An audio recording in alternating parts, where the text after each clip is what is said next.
My name's Howie Tsui, and I'm a visual artist based in Vancouver. Was born in Hong Kong and immigrated to Canada in the 80s. At that point, moved to Thunder Bay, Ontario, in northwestern Ontario. So spent most of my life in Ontario, moved to Vancouver area in 2012. The works I'm exhibiting in this show actually covers 15 years of my practice. So I think earlier speaking about, kind of my trajectory moving around, there are some works here that were created while I was living in Ontario, in Ottawa. So there's a work, the oldest work I have is this work, Mount Abundance and the Tiptoe People. And that was created in 2010. And what you'll see is a long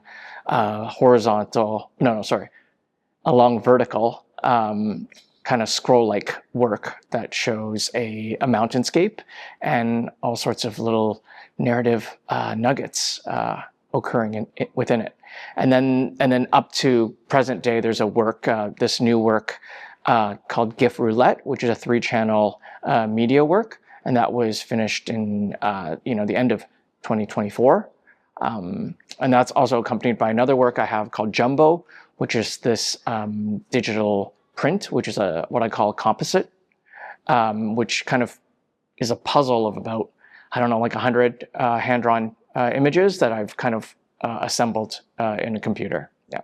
The process and materials of the works in this show also run a gamut, but definitely starts with this more, what I call like steak and potatoes part of my practice, which is just kind of Chinese paint pigments and brushwork on mulberry paper, kind of like looking like a traditional classical like Chinese scroll painting, but I guess a bit more twisted because I've kind of imbued my own kind of surrealist, kind of chaotic narratives within them. But then there's other works that are like lenticular printed works. So they're kind of these light boxes that when you move around them, it actually creates like an animated image. So it was a way for me to convey animation without like a computer or a screen, instead in a static object. Then there are these kind of in situ murals that I'm creating here today called Spectral Residue. And that's through this kind of accidental process that I stumbled upon where I ink and paint on Shun paper and it bleeds through onto the gallery walls. I remove the paper and then I have this kind of smoke staining drawing technique that I apply on the walls. So quite a range. I guess my creative process in kind of determining what sort of work to make often is, I guess, following these paths of inquiry, things I'm curious about. So sometimes it's about maybe a very kind of classical genre of narrative fiction from Chinese culture. So that's previously I had works about ghost stories and superstition, and that moved into these more classical Chinese works based on this book, Classics of Mountain and Seas.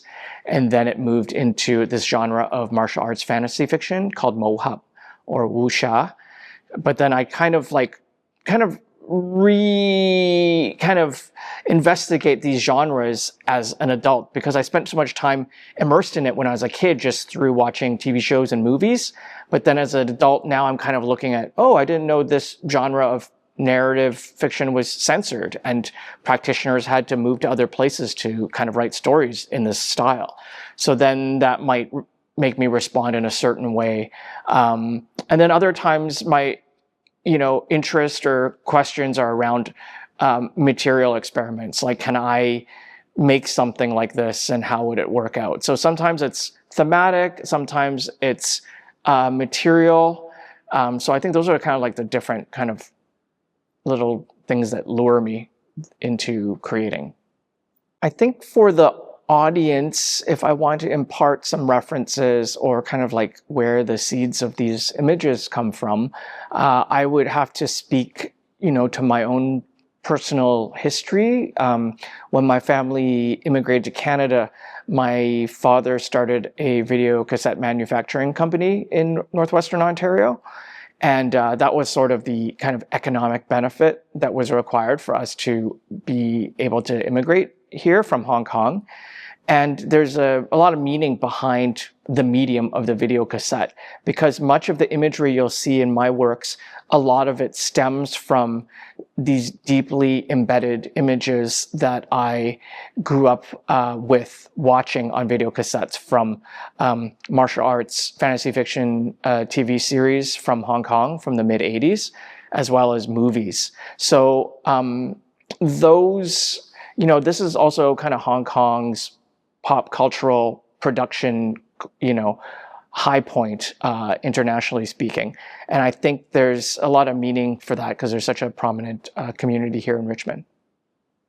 In terms of, my work's connections with the artists in the show, definitely very, formal and thematic kind of parallels with Ansheng, which I'm in a two-person show with.